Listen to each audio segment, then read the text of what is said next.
ഈ ഒരു ട്രാൻസിഷൻ കണ്ടോ, ഇതാണ് ഫ്ലാഷ് ട്രാൻസിഷൻ എഫക്റ്റ്. സോ ഇതെങ്ങനെ പ്രീമിയർ പോലെ ചെയ്യാൻ നോക്കാം. So welcome back to day 8 of 15 days video editing challenge. നമുക്ക് ഈ എഫക്റ്റ് ചെയ്യാനായിട്ട് വേണ്ടത്, ഇപ്പോൾ നമുക്ക് ചെയ്യേണ്ട ക്ലിപ്പും വേണം, അതിൻ്റെ ഒരു ക്ലീൻ ബാക്ക്ഗ്രൗണ്ട് വേണം. ഇപ്പോൾ ക്ലീൻ ബാക്ക്ഗ്രൗണ്ട് ഇല്ലയെന്നുണ്ടെങ്കിൽ ഈ ഫ്രെയിം എക്സ്പോർട്ട് ചെയ്യാം. എന്നിട്ട് അതിൻ്റെ മെയിൻ സബ്ജക്റ്റും കാര്യങ്ങളും റിമൂവ് ചെയ്താൽ മതി. ഫോട്ടോഷോപ്പോ ജെമിനി എന്തെങ്കിലും വെച്ചിട്ട് റിമൂവ് ചെയ്താൽ മതി. ഞാനിപ്പോൾ റിമൂവ് ചെയ്തിട്ടുണ്ട്. ഞാൻ റിമൂവ് ചെയ്ത് സെറ്റ് ചെയ്ത് വെച്ചിട്ടുണ്ട്. ഇതിപ്പോൾ അങ്ങോട്ട് നമ്മൾ ആ ക്ലിപ്പ് തന്നെ ഡ്യൂപ്ലിക്കേറ്റ് എടുക്കുക, ആൾട്ട് ഡ്രാഗ് ചെയ്തിട്ട് ഡ്യൂപ്ലിക്കേറ്റ് എടുക്കുക. എന്നിട്ട് അവിടെ നിന്നാണ് എഫക്ട്സ് തുടങ്ങേണ്ടത്. അവിടെ നിന്നൊരു 5 ഫ്രെയിം അപ്പുറത്തായിട്ട് ക്ലിപ്പ് കട്ട് ചെയ്യാം. പിന്നെ അതേപോലെ കട്ട് ചെയ്ത് എന്നിട്ട് ആവശ്യമില്ലാത്ത പാർട്ട് ഡിലീറ്റ് ചെയ്യാം. ഈ ചെറിയ പോർഷൻ മതി നമുക്ക് എഫക്റ്റ് ചെയ്യാൻ. എന്നിട്ട് അതിൽ ക്ലിക്ക് ചെയ്തതിന് ശേഷം ഇത് നമുക്ക് സബ്ജക്റ്റ് മാസ്ക് ചെയ്യണം. അതിനായിട്ട് ഈ മാസ്കിൻ്റെ കൂടെ ഉപയോഗിച്ചിട്ട് സബ്ജക്റ്റ് മാസ്ക് ചെയ്യുക. ഇത് ന്യൂ വേർഷൻ പ്രീമിയർ പോലെ ഇത് അവൈലബിൾ ആയിട്ടുള്ളൂ. എന്നിട്ട് ആ മാസ്കിനെ ട്രാക്ക് ചെയ്യണം. ട്രാക്ക് ചെയ്തിട്ടുണ്ട്.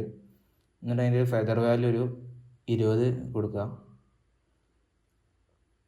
എന്നിട്ട് എഫക്ട്സ് പോയിട്ട് ടിൻ്റ് എന്ന് സെർച്ച് ചെയ്തിട്ട് ഈ ടിൻ്റ് എഫക്റ്റ് അതിലേക്ക് വലിച്ചിടുക. എന്നിട്ട് വീണ്ടും എഫക്ട്സ് കൺട്രോൾ പോവാം. എന്നിട്ട് ടിൻറ്റിൽ മാപ്പ് ബ്ലാക്ക് ടു എന്നുണ്ടാവും. അത് ഇതേപോലെ കളർ വൈറ്റ് ആക്കുക. അപ്പോൾ നമുക്ക് അവിടെ ടൈം ലൈനിൽ സ്ക്രീനിൽ വൈറ്റ് ആയിട്ട് കാണാൻ പറ്റും. എന്നിട്ട് ഈ സെയിം സാധനം ആൾട്ട് ഹോൾഡ് ചെയ്തിട്ട് സെയിം ലെയർ ഡ്യൂപ്ലിക്കേറ്റ് എടുക്കുക. എന്നിട്ട് അതിൻ്റെ ഫെദർ വാല്യൂ ഒരു 200 കൊടുക്കുക. ഒരു ഗ്ലോ എഫക്റ്റിന് വേണ്ടിയിട്ടാണത്. ഇപ്പോൾ ഏകദേശം നമ്മൾ എഫക്റ്റ് ക്രിയേറ്റ് ആയിട്ടുണ്ട്. ഇനി നമ്മൾ ഈ എഫക്റ്റിന് മുന്നായിട്ട് പ്ലെയിൻ ബാക്ക്ഗ്രൗണ്ട് വരണം. സബ്ജക്റ്റ് ഇല്ലാത്ത ഇല്ലാത്ത ബാക്ക്ഗ്രൗണ്ടാണ് ഞാൻ ഈ കൊടുത്തിട്ടിരിക്കണേ. ഇപ്പോൾ ഞാൻ ജെമിനി വെച്ചിട്ട് സബ്ജക്റ്റ് റിമൂവ് ചെയ്തതാണ്.